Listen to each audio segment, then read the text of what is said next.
Is ServiceNow the best enterprise software name you can find out there, with shares being up over 32% over the past 1 year? You compare it to other enterprise names in its sector like Salesforce, like Workday, you have significantly outperformed them. And while you have underperformed a name like Palantir over the past 1 year, in fact, over the past 3 years, you've actually even outperformed a name like Palantir. So we'll go through the Q2 print, which came out after the bell. We'll take a look at the top line and bottom line figures. We'll see if this one really deserves a spot in your portfolio at the current time. We'll go through some news that is coming out from this press release. We'll go through some KPIs that this company provides, really important from a software as a service business. And then we'll also take a look at the technicals. This one is just continuing to power higher in the after hours, up 7.5%. I'm seeing in the after hours. So we'll highlight some levels where maybe you can continue to buy shares of ServiceNow, maybe add to your position, or if you have no position in this one, where you can continue to maybe dollar cost average. We'll look to answer all those questions and a whole lot more in today's video. Hey guys, hope you're doing well out there. Time to take a look at ServiceNow, ticker symbol NOW. The first time we've covered this one on the channel, but I think one worth at least adding to your watch list or keeping tabs on, considering how quality of an enterprise software name this is. And look, we talked about it at the top. You have outperformed all other enterprise software names, especially like a name like Salesforce, which has just returned you 3% over the past 3 years. In fact, even year to date, you're down on your Salesforce shares, but you're still seeing an 8% gain on your ServiceNow shares. And when you stretch it out over 3 years, even a name like Palantir, you've outperformed just quietly, in my opinion. And especially on downward drafts, you significantly outperform a name like Palantir. So at least one worth considering. Now, Q2 revenues came out, which came out at $2.63 billion. That was good for 22% growth year over year on that top line. Did beat estimates by right around 20 million. So you're getting very fast top line growth on this name. That's, I think, one of the reasons why you've outperformed a name like Salesforce. You are getting faster top line growth. Now, although be it you are paying a higher earnings multiple and even sales multiple, as we'll take a look in just a minute. So you are paying a higher valuation, but you are getting faster growth for that. Now we'll talk about some levels where maybe once growth slows down, what happens to a name like this? And I think Salesforce is a great example of that.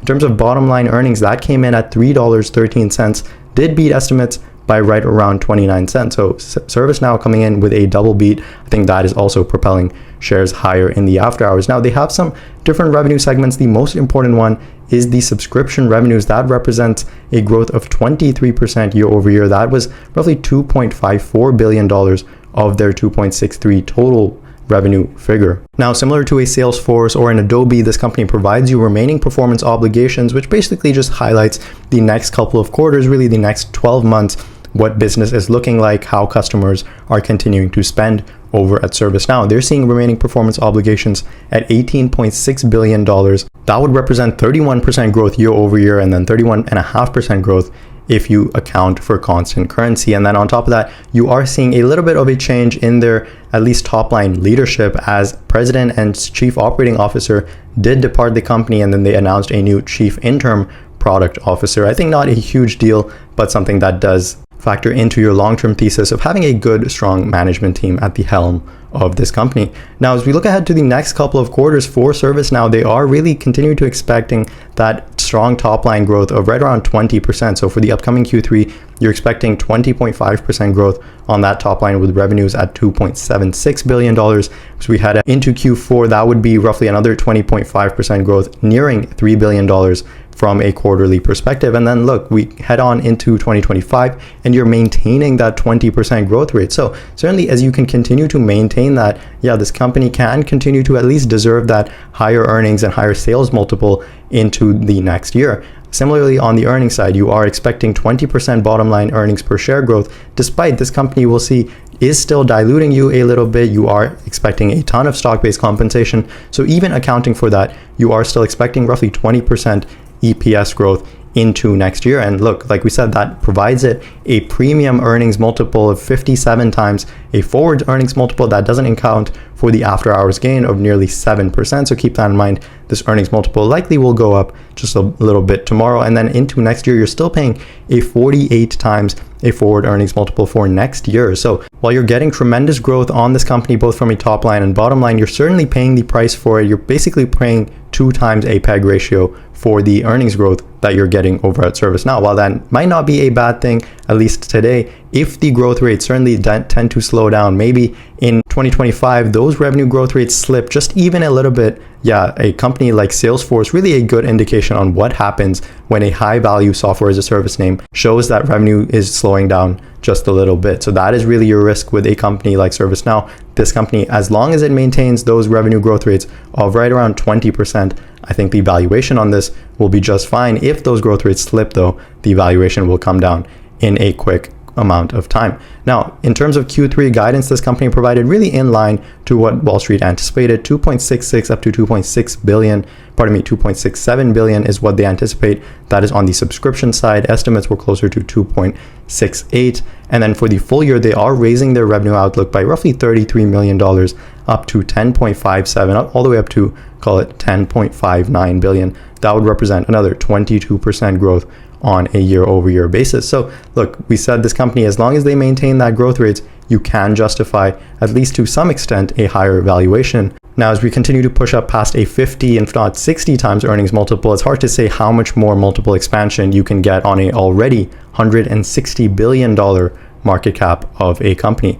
Now, also in this press release, they announced the acquisition of a new Gen AI powered search company called Raytheon or Ration. I'm not really sure how to pronounce it. They are a Germany-based company that will enhance the Gen AI and powered search for their Now platform, which really is their proprietary platform that this company provides. So while the financial terms of this deal wasn't disclosed, I'm pretty sure they probably paid a nice premium to a Gen AI company, especially in the current market environment where really anytime your company is related to AI or Gen AI, you're probably paying a hefty premium to that. And so ServiceNow certainly not disclosing how much maybe they paid in cash or stock, but certainly when we take a look at their balance sheet, they do have enough to, I think, cover acquisitions like this. Now, we want to see acquisitions like this be constructive to their overall revenues, earnings. Usually acquisitions like this tend to be value destructive, at least over a long period of time, but ServiceNow certainly not one of the companies that tends to do a lot of acquisitions. A lot of their growth is actually organic, and so I think that allows them to do these sort of tuck-in acquisitions to just enhance their platform rather than create a new vertical of growth. Now, what I want to point out in terms of ServiceNow's KPI is they provide the expansion of customer relationships. And here we see the number of customers that spend at least 1 million in an annual contract value. So that is consistently growing over, call it the last 8 quarters, up from 1,400 customers. Now you're nearing 2,000 customers that spend nearly $1 million in terms of an annual contract volume. And then on top of that, what you are seeing is the average annual contract volume of those customers also continues to grow. So back in Q2 of 2022, you had 1,500 customers spend roughly 3.9 million in terms of an annual contract value. Now you have nearly 2,000 customers spending close to $4.7 million. So I think this shows me the stickiness of their business model. This shows me the competitive advantage. It also shows me the pricing power, that they can continue to go up on their prices for their ServiceNow platform on those existing customers. That really helps their annual contract value average grow over the number of quarters. And so I think that is good to see. The stickiness of this business really shows there. On top of that, stickiness really is shown by the renewal rate, how people are canceling their ServiceNow subscriptions. And this really shows you that no one that signs on to their Now platform really tends to cancel it. You have a renewal rate that's basically been hovering at 98 to 99% over the last 4 to 5 quarters. I'm pretty sure we can go further than this, and it would be roughly similar at 98 and 99%. Now, to put in perspective how phenomenal this is, Costco, which has one of the best renewal rates that you can find out there on their memberships, have a worldwide renewal rate of 90% and a North America renewal rate of 93%. And so when you see ServiceNow's renewal rate at 98 to 99%, that should just show you that no one, absolutely no one, cancels a ServiceNow membership or a subscription once they receive it. Even a company like Salesforce, I believe, only has a renewal rate near 93%. And so that shows you the stickiness, along with just the switching cost a company like this has baked into their products. And so I think that really makes it a high quality software name, one that again deserves probably a higher multiple just due to the fact because how sticky and well integrated their products and services really are. Now, in terms of revenues, that came in at $2.62 billion. That was for the last 3 months. A year ago in the same quarter, we saw revenues of $2.15 billion. Like we said, that was growth of nearly 22% on that revenue side. Look, a majority of their revenues come from that subscription side, which is exactly what we want to see because the margins of that subscription side is just phenomenal. At $469 million in terms of the cost of those subscription revenues, you generate roughly $2.54 billion in top line revenue. So you're looking at margins of near 81 to 82% on the subscription side, and then your gross profit comes in at $2 billion, call it near $2.1 billion. Again, gross margins of nearly 79 to 80% on the software as a service business. Certainly if this company didn't have such high gross margins, then certainly they wouldn't be nearly as profitable as they are, because as we come down, these cost of revenues aren't the only cost that ServiceNow incurs. They also have some operating expenses. And although the gross profit remains extremely high, nearly all of that gets chewed up when you get to operating expenses. So they spend close to $1 billion in sales and marketing. That is up from a year ago at nearly $830 million. R&D is also up year over year, up to $640 million. Last year, you were at $520 million. And then G&A also taking up right around 10%, up to $232 million. Last year, we were at $200 million. So you spend $1.8 billion in your operating expenses. That gets subtracted off your $2 billion in gross profit, and you're left with just $240 million in terms of operating income. Again, that comes off of $2.6 billion in top line revenues that have nearly 80% gross margin. So this company does, I'd say, have an operating expense problem, at least at the current time, where a lot of this, I'm guessing, is in the form of stock-based compensation. And when we get to cash flows, we'll see just how much stock-based compensation they pay out. Similar story on a 6-month basis, just $572 million in operating income. That's off of $5.2 billion in top line revenue. So you're looking at operating margins of right around 10%. That is on a GAAP basis over the last 6 months. And look, you have a nearly $160 billion market cap that's generating, or at least spitting out, just $570 million in operating cash flows. Even if you annualize this and give them credit for roughly $1 billion in full year operating cash flows, yeah, let's just say you're paying a hefty premium to those operating incomes. Now we get down to income before income taxes at nearly $334 million. We got to add back a fair amount of interest income. We'll see from their cash position, this company not having a ton of debt. And then when we took a look at the net income year over year, that does actually decline significantly. Keep in mind, last year in the same quarter, they recognized a one-time benefit from income taxes. So I really would stop here at the EBITDA line at $334 million in income before taxes. Last year we were at 170. So you are still growing year over year. Look, your operating income nearly doubled year over year. Your net income before taxes certainly more than doubling year over year. So you are still getting fast growth at this company. Now the numbers at the bottom seem quite small because of the market cap you're paying on this one, but as long as they continue this growth rate, I think at least to some extent a 50, maybe if not 60 times earnings multiple could be justified at the current time, but you have really no margin of safety in case those growth rates begin to slip. Now, in terms of the balance sheet, all things looking good over at ServiceNow. You're sitting on roughly $2 billion in cash and equivalents. That is up from 6 months ago. You were at nearly $1.9 billion. You also have another 3.2 in short-term investments.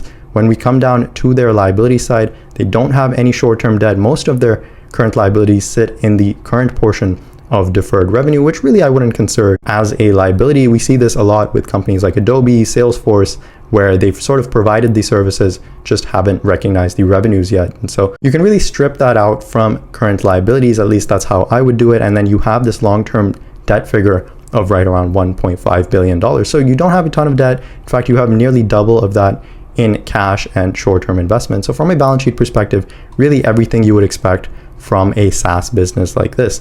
We come down to operating cash flows, and here I want to point out just the egregious amount of stock-based compensation this company continues to hand out. So you have $262 million in net income. Again, I want to remind you, this is a $160 billion market cap, likely heading higher by 7% tomorrow. So just $262 million in net income for the last 3 months, just not a good look in terms of a valuation. But like a lot of software as a service names, what these companies do is add back that stock-based compensation, because that's not really cash flowing out of the business. They're just handing out equity. And look, those engineers working in California, while they're not getting paid in cash, they're actually getting paid in stock, which still is another form of payment. So you get to add back $444 million in stock-based compensation, more than double of your net income just over the last 3 months. And that certainly makes your operating cash flows look decent, at least at best, still at $620 million. Now, year over year, did rise just a little bit. But keep in mind that stock-based compensation also increasing on a year-over-year basis. And so over the last 6 months, your operating cash flow is actually coming in quite nice at $2 billion.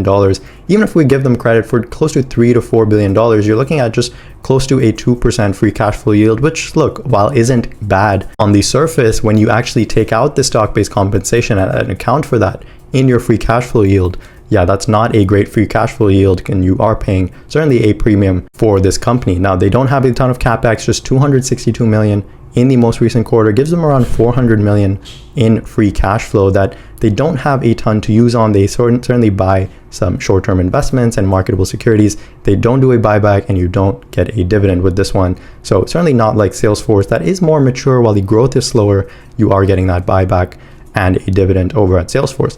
And again, what I want to point out is this company will point out an operating margin from a non-GAAP perspective of 29.5%. Look, that looks phenomenal for a software company that's still, I'd say, in a pretty early growth wave. But again, when you account for that stock-based compensation, that comes in at 16% of not your operating margins, but of your total revenues. So you pay 16% of your revenues just in the form of equity compensation, and brings down your GAAP operating margins just down to 12%. So this company certainly has a ways to go before they can at least bring down that stock-based compensation, and then just a long way to go before they can at least begin a buyback or something of that sort. Now, we can debate the valuation and the stock-based compensation all we like. What we can't debate is how well the stock chart has held up despite other names in the space going down pretty significantly, I'd say, year to date. A name like Salesforce, a name like Adobe, not having performed nearly as well as a ServiceNow. And look, over the course of the year, you just have consolidated sideways at this range,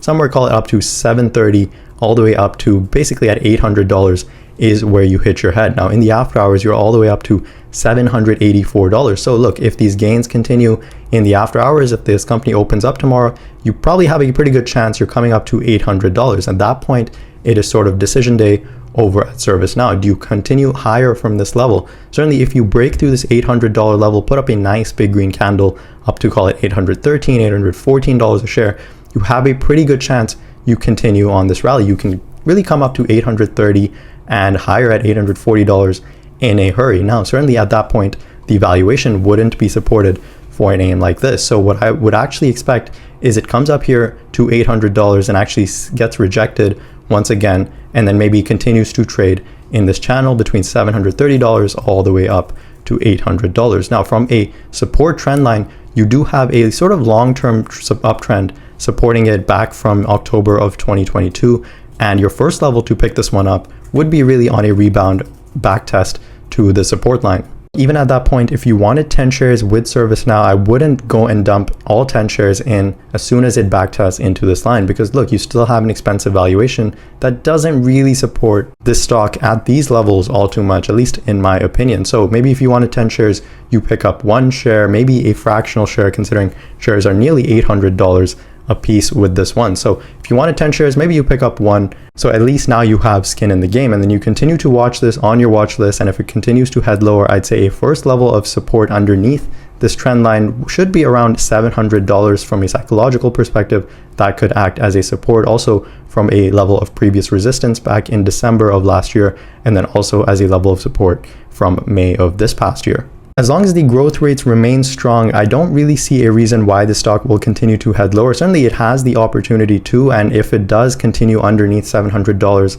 and, well, the fundamentals stay intact and the revenues continue to grow at close to 20%, well, then that's a clear no-brainer of a buy. But I think as soon as growth rates slow down, this company will no doubt see a multiple contraction in its stock price. And I think at that point, you re-rate the stock and reassess just exactly how much you want to pay for a name like this. That was my take on ServiceNow. While it's a phenomenal high quality company, while you have outperformed other names like Salesforce, like Workday, and while certainly I would love to get into a company like this with such high gross margins, the couple things keeping me away: one is the stock-based compensation just remains too high for my liking. The other just remains the fact that the valuation on this name continues to remain just a bit too rich for what I'd like to pay for. So I'd certainly be adding this one to my watch list and keeping tracks of ServiceNow. Let me know your thoughts on this one in the comment section below. As always, thanks so much for listening, and I'll catch you guys in the next video.